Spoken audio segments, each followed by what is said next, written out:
আসসালামু আলাইকুম সম্মানিত ভিউয়ার্স, আজকে দেখাবো 81 যে কাঠ গাছের বীজ আমরা কিভাবে বীজ থেকে চারা তৈরি করি। এটা হচ্ছে 81 গাছের বীজ। আমরা এই দেখেন বেড তৈরি করে নিচ্ছি আগেই। এই বেডের মধ্যে এই বীজগুলো ফালাবো, কিভাবে ফালাতে হয় দেখেন। বিসমিল্লাহির রহমানির রহিম। ঘন করে একটু ফালাবো, ঘন করে ফালানোর পরে কিন্তু এখান থেকে আমরা চারা উঠলে এই যে চারাগুলো প্যাকেটে স্থানান্তর করব।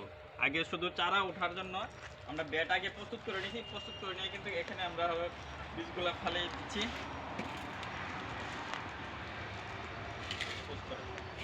এটা কিন্তু কাঠের মধ্যে সবচেয়ে ভালো জাতের কাঠ, এটা হচ্ছে 81 বাঁশপাতা নামে অনেকেই বলে এটাকে। এই বীজটা কিন্তু এই গাছটা কিন্তু আপনারা কাঠ হিসাবে কিন্তু লাগাইতে পারেন। এই গাছটা যদি কাঠ হিসাবে লাগান তাহলে কিন্তু আপনারা লাভবান হবেন।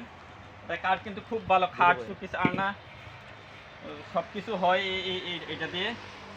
আমরা যে ইয়ে করি এটা ফালাই দিলাম।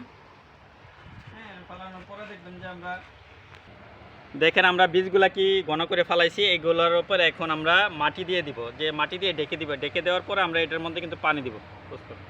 দেখেন জৈব সারযুক্ত মাটি আমরা দিয়ে দিচ্ছি, একটু গুঁড়া করে দিয়েছি যাতে করে বীজগুলা ঢেকে যায়। এভাবে আপনারা মাটি দিয়ে ঢেকে দিবেন বীজগুলো, যাতে করে এরকম ডেলা না থাকে। উপরে ডেলা থাকলে কিন্তু উঠবে না সহজে। আমরা এই বীজগুলা দিয়ে উপরে পানি দিয়ে দিব।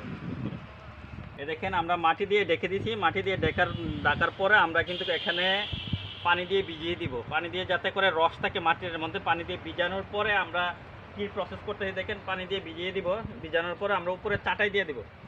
এ দেখেন আমরা এখন এটাকে চাটাই দিয়ে ঢেকে দিছি।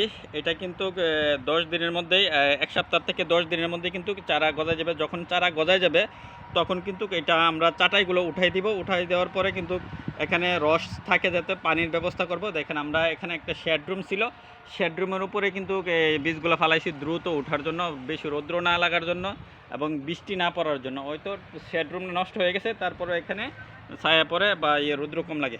ওকে ভিউয়ার, সবাই ভালো থাকবেন। আল্লাহ হাফেজ। আসসালামু আলাইকুম রহমতুল্লাহি ওয়া বারাকাতুহু।